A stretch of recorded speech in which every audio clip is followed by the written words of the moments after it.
Hello, hello, hello, and welcome to today's episode of Her Version.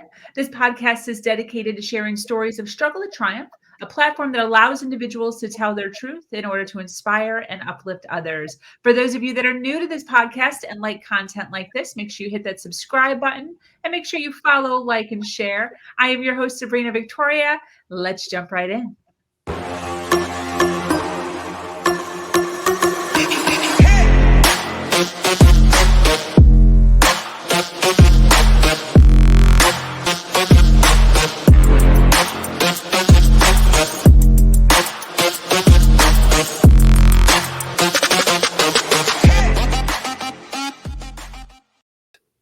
Did you have separate conversations with everybody? How did you kind of?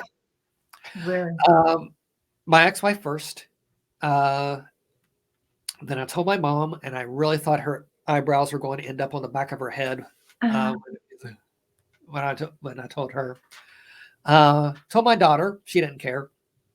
She literally, I took her. I think it was going to be this emotional thing, and took her to a Cold Stone Creamery and got her the biggest thing. And I told her, finally, it's like, you know what trans is? Yes. She's 12 at the time, and well, I am.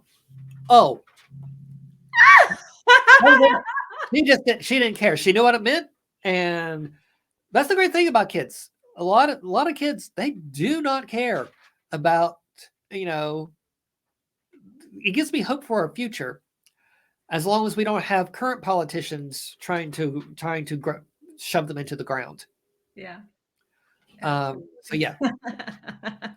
Oh, and I did promise HR to say something about HRT before he left. Yeah. HRT is hormone replacement therapy. Mm-hmm. It is for trans men. It's basically taking shots of testosterone, and that is usually enough to masculinize a trans man. So their face shape just changes. Their jawline gets stronger. They do start growing facial hair. Their voice will drop. And their body, they will gain muscle mass, and their body fat distribution will change. For trans women, it's a testosterone blocker. Usually in the States, it's spironolactone, which is technically a diuretic. So we go to the restroom a lot when we go on it, but its side effect is suppressing testosterone. So you take spironolactone. You have to drink a lot of fluids and eat a lot of salt to keep your electrolytes balanced.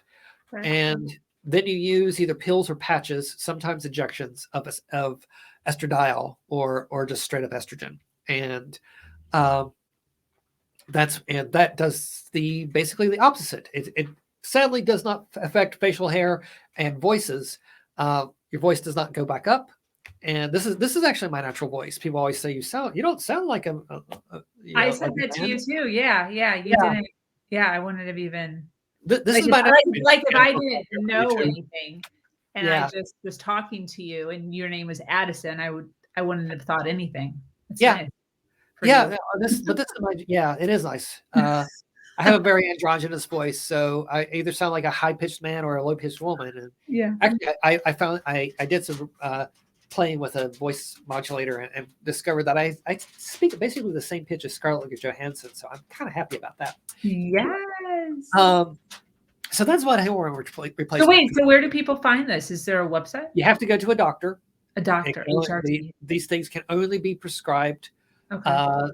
Endocrinologists are the main kind of doctors who deal with hormone replacement. There are family doctors who will prescribe for trans people. You have to look around.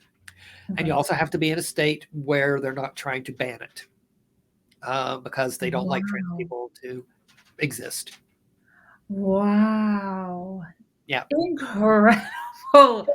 That's just, so it's available, but there's people it's available. It's out there. There's even a black market for it because of people trying to, because of it being banned, because of doctors not wanting to get involved and having to deal with the hassles of people being jerks to them too.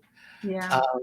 There's all kinds of caveats, but for me, I go to my doctor and He prescribed spironolactone. He prescribed estradiol patches. I call them my outer ovaries.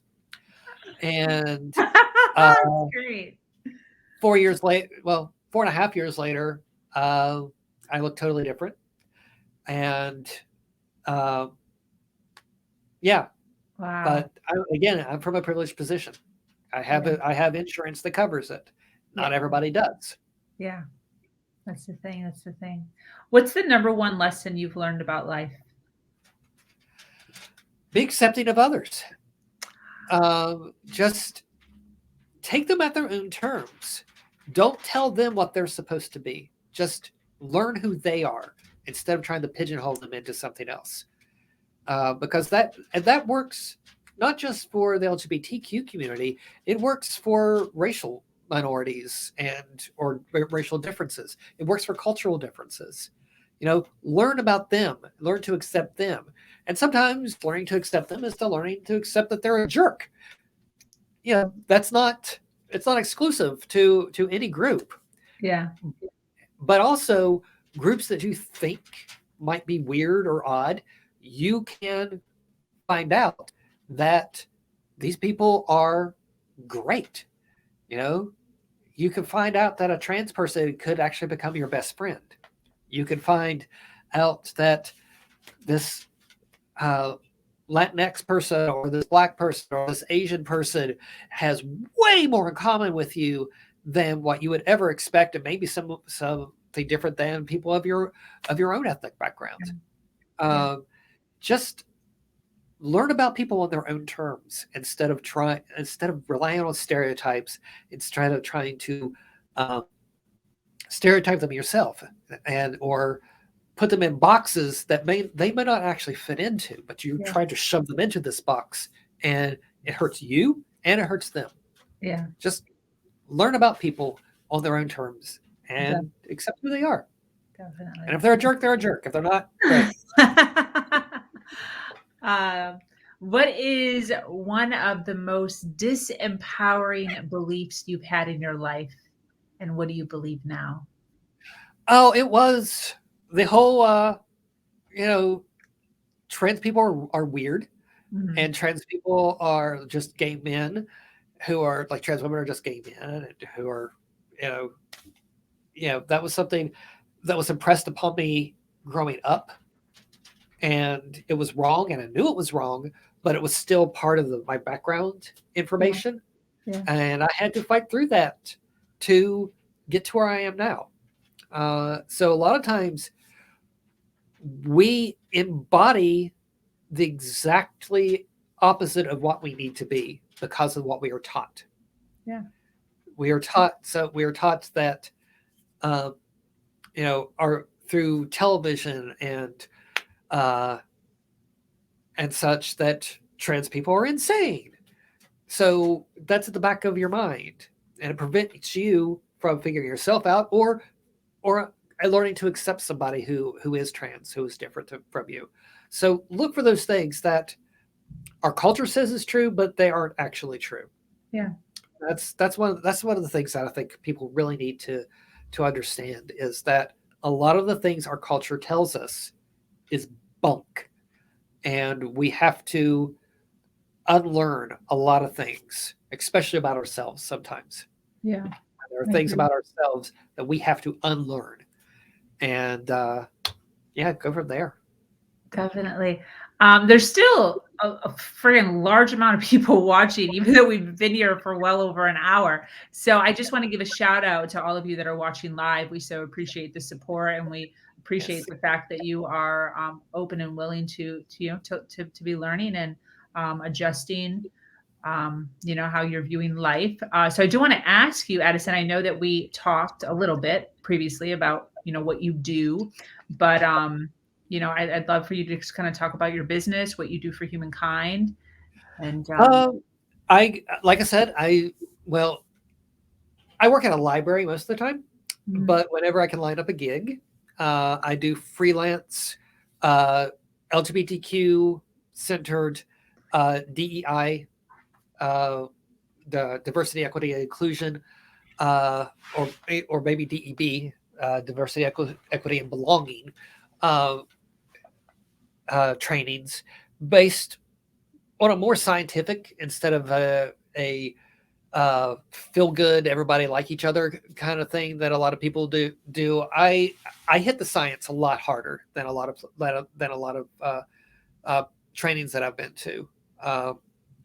And I do the I do the standard, well, not standard. I shouldn't say that, but a lot of the kind of trainings that you'll get about understanding how other people feel.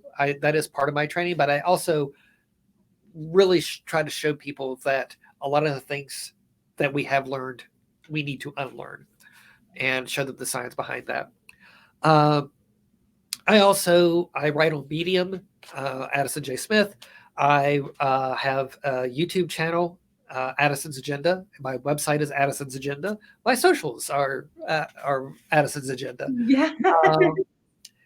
That started out as a joke, making fun of the Rush Limbaugh and all these people like the gay agenda. It's like that's good. Good for you. Yeah, so it's like, what?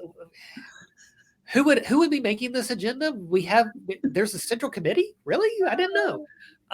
But yeah, that's the gay agenda. The trans agenda is basically leave us alone. Yeah, yeah, totally. So yeah, I took the name to turn it around and say, okay, you want an agenda? Here's my agenda. Learn to be better. And so yeah, that's what I do. Actually, I'm going to spend the rest of the day making Ask Addie's, which is a advice column on YouTube, advice video show on YouTube. I have 3 episodes up, and then I had to take a break because I broke my computer, and I am. And then there was a place like the library or something was filled with water. Oh yeah, yeah. Our the library I work at, we had a water main break in the basement, and it flooded our entire basement. We had to abandon it back in September. We're still we had to move our collections out. We had to move all of our staff out. Wow. They're downstairs. You can hear them taking a machine that it looks like a Zamboni, but it's going around the floor, just ripping the carpet out because it all has to go. It's all been ruined. Wow. And we had to take down walls that have been infiltrated with too much water. And they're basically just going to rebuild, reimagine what the basement is, and we'll get back in there eventually. Wow. That was crazy when I saw that. I was like, oh my gosh, what is going on here? Yeah. So that happened, and then I tried to clean some stickers off my laptop, and there was a crack in the seal on the laptop, and the cleanser got into it and ruined it. So I actually ran a Kickstarter that failed. And I made a Facebook post talking about my health issues. Earlier when I joked about I look so young because it's a genetic disorder. Yeah. It's a genetic disorder. I have hypermobility Ehlers-Danlos syndrome, which affects your joints and skin to make them way stretchier than they're supposed to be. So my skin is too stretchy to wrinkle. So I look young for my age. Yes, girl. Yeah, that's the good part. The fact that my neck is falling apart and my shoulder might dislocate at any moment is the bad part. Gotta take the negatives with the positives. Exactly. That's with that one. Oh, so yeah, wow. that's what I'm using my businesses for, is to help me and my daughter. My daughter was also diagnosed. She actually has a stronger presentation of HEDS than I do, and she's 17 and already walking with a cane. So all my DEI stuff, all my YouTube stuff, anything I make off of that actually goes to pay medical bills for both of us, because it's really expensive just getting diagnosed. Wow. I have a sleep study coming up, an fMRI. I've already had an echocardiogram, and I might actually have to have a surgery to bolt my head back onto my neck, literally. Wow. Sink a plate into the back of my skull and some screws into my vertebrae, and then connect them all with a cable, basically, to keep my neck from falling apart. Oh my gosh. Yeah. So I look That's young intense. though.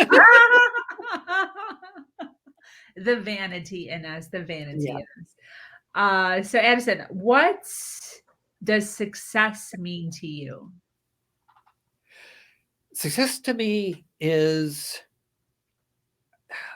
honestly helping people learn. I think the greatest thing any of us could do is teach others to be more accepting of others. You know, not just of like just trusting, teaching you like cisgender people to be more accepting and trusting of trans people, but the other way around, because a lot of trans people have had bad experiences with cisgender people, and it erodes trust. But that's just one element, you know, learning about other ethnicities, other cultures, uh, being able to teach others to be better to each other is really what I see as success. And I won't make a lot of money doing that. I don't make a lot of money doing that. But whenever someone says, "You've helped me understand," I see that as a personal success for me. And that's that's really what I want to do with my DEI business, with my videos. Uh, help them understand about being trans. Help them others. I'm going to start a second series about HEDS, and to you know, my kid makes fun of because gets made fun of because she's walking with a cane in high school, Wow. and she's in marching band. It's really she can march for the 10 minutes you need to do a show, and then she comes off and grabs her cane. Wow. Good And for her for yeah, like, oh, yeah. she's amazing. My kid is absolutely amazing. She won best soloist in class twice this marching season. She has won writing. She won a fifth grade writing award in fourth grade. She was all county first year all county in seventh grade, beating out all the eighth graders. Wow. Um, she's all county band. She's a trumpeter. Well, And you're music, right? Music yeah, my composition. first degree was in music composition. My Yes. first master's was in music composition. I started a doctorate, got to ABD, all but dissertation, and that's when we got divorced. And so I kind of backburnered it for a while. When I went back to it, I was like, yeah, I don't want to be a college professor anymore. So I never finished that doctorate. Uh, so that's when I went and got the master's degree in digital storytelling. That's why I have a video studio in my house, is because I know how to use all this gear, and I Yeah. try to use the communication studies side of that I learned to tell stories. Yeah. Hopefully, you know, answer questions, and I hope to tell the story of dealing with HEDS with my upcoming series of videos, and hopefully my daughter will be in some of them. I don't like to talk about Yes. her symptoms and stuff Yeah. without her being here. It's just creepy, I Yeah. think. Yeah. But if she comes on with me, you know, a lot of them are going to I hope to do some conversations Yeah. about, you know, what each of us are dealing with. Problem is, Yeah. she lives in West Virginia. I live in Indiana. So You might yeah, have to do it on Zoom. yeah, exactly what we're getting. Yeah, Well, listen, Addison, I so appreciate you hanging out with me. This has been absolutely great. I love the vibrations that you give and the thank you. fact that you enjoy, teaching and learning, and then regurgitating all of the things for us Right? to really grasp a hold of. What's one thing everyone should know about you before we close up here? Ah, I don't know. We've already talked about most of it. I'm trans. I have a great kid. I have degrees. You mentioned I opera. love cooking. I have Really? recently, yeah, I cooking. I have recently. I'm sorry, I'm getting stopped up. Uh, I recently started giving in to my cravings, but only on Sundays. So instead of going to restaurants, I'm learning how to make the food. So in the last few weeks, I learned how to make a red wine reduction for steak. I learned how to make jambalaya. I've learned how to make English style fish and chips. Yeah, Yes. yeah, I'm teaching. I'm going to YouTube and learning how to make all these foods and having a lot of fun with that. I might actually add a third show on my YouTube channel for cooking things because it's so Yes. much fun. Yes, 100%. Linda said, thank you so much for this segment. Victoria and Addison, I have learned so much today. Thank you for watching and for all your comments. You've been very Yes, vocal. I love yes. that. I love it when a couple of people come out of their shell and speak with us. So I so appreciate it. And for those of you that are still watching live, thank you so much for the support and the love. Addison and I so appreciate you being here and hanging out with us for a little while. So I'm going to go ahead and close up. So I thank everyone for joining us here on Her Version. This community is expanding every single day, and it's filled with females who are striving to do better than they did yesterday. For those of you that are new to this podcast and like content like this, make sure you subscribe. If you have an amazing story to share of struggle to triumph, be sure to reach out to me here at herversion.life. I am your host, Sabrina Victoria, and I'm so grateful to be here sharing a platform that allows people to share their truth and inspire others.